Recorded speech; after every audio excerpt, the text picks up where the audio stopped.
नमस्कार विद्यार्थी मित्रांनो, 11वी सायन्सच्या फिजिक्स या विषयातील third chapter motion in a plane वर आज आपण MCQ बघतोय. पहिला MCQ बघा. An object thrown from a moving bus is an example of. हे 4 ऑप्शन दिले. तुम्हाला माहिती आहे की any object in flight after being thrown with some velocity is called projectile and its motion is called projectile motion. So bus मधून हा object फेकलाय moving bus मधून, सो दॅट इज तो प्रोजेक्टाईल मोशनचं उदाहरण झालं. So option number C is projectile motion. Second बघा.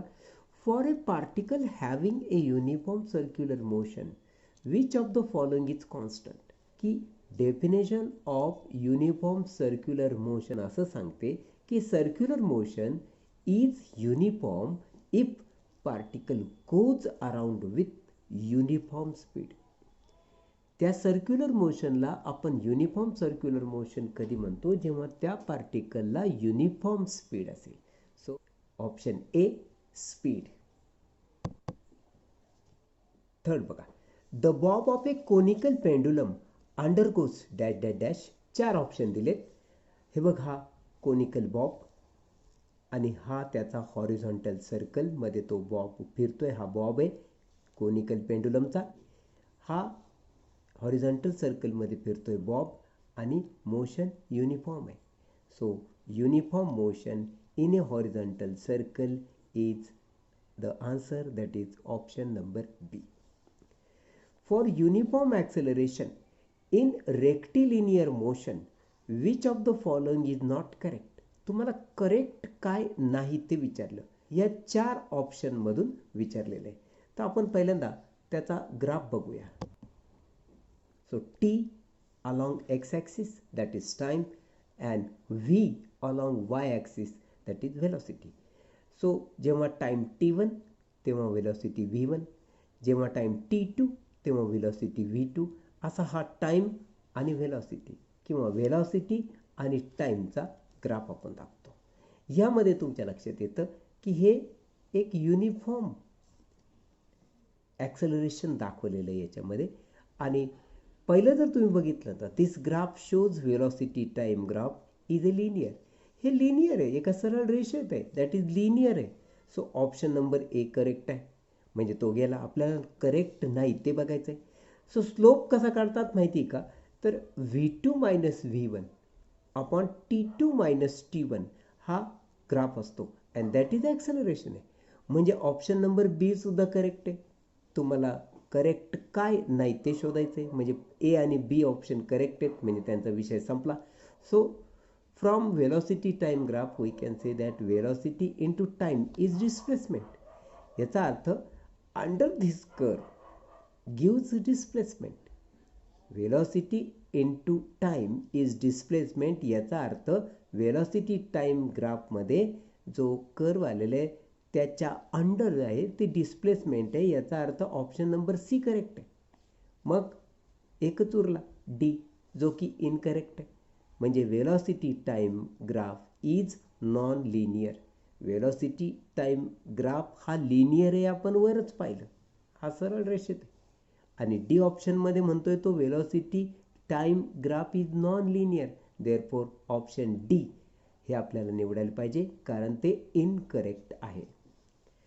If 3 particles A B C are having the velocities VA, VB and VC, which of the following formula gives the relative velocity of A with respect to B?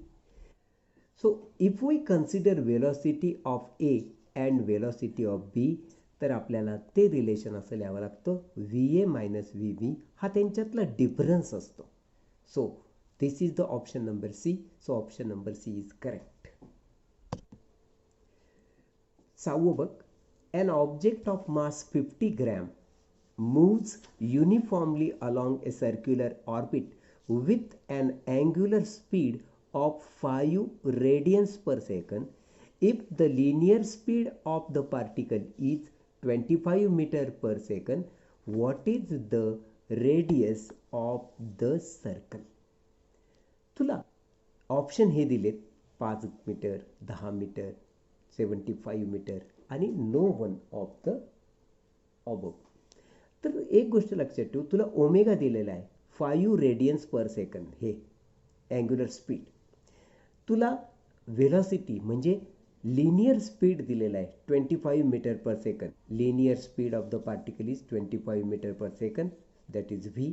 तुला mass दिलेलं आहे 50 gram, but here it is not of use to calculate radius. तुम्हाला radius काढायची आणि रेडियससाठी तुम्हाला एक relation माहिती आहे.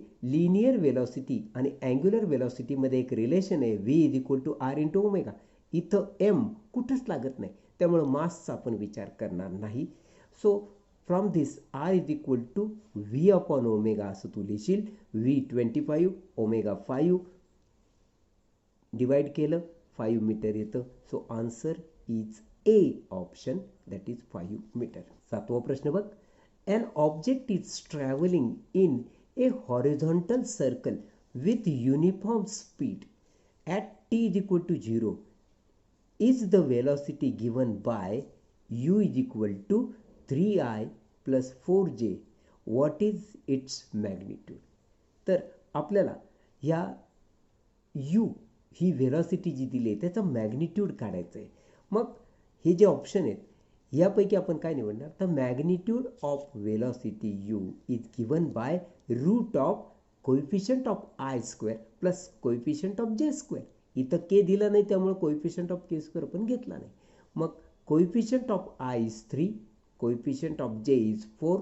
So 3 square plus 4 square that is 9 plus 16 that is root 25. त्याचं square root 5 metre per second. That is option number B, 5 metre per second. 8वां क्वेश्चन बघ. Motion in 2 dimensions can be resolve into 2 independent motions in dash dash dash directions. हे 4 option आहेत. यापैकी लक्षात ठेव, motion in 2 dimensions can be resolve into 2 independent motions in mutually perpendicular directions. So mutually perpendicular directions. हा 9th प्रश्न असा सांगतो, the maximum height H reached by projectile is the distance traveled along the dash dash dash in time t0 आहे. So हे option आहे. आणि तुला एक गोष्ट लक्षात पाहिजे की maximum height H reached by the projectile is distance travelled in vertical y direction. That is option number A is correct option. 10वा, the path of a projectile is a. These are the options. तर लक्षात ठेव, प्रोजेक्टाईलचा path हा parabola असतो. So option number C is correct. धन्यवाद.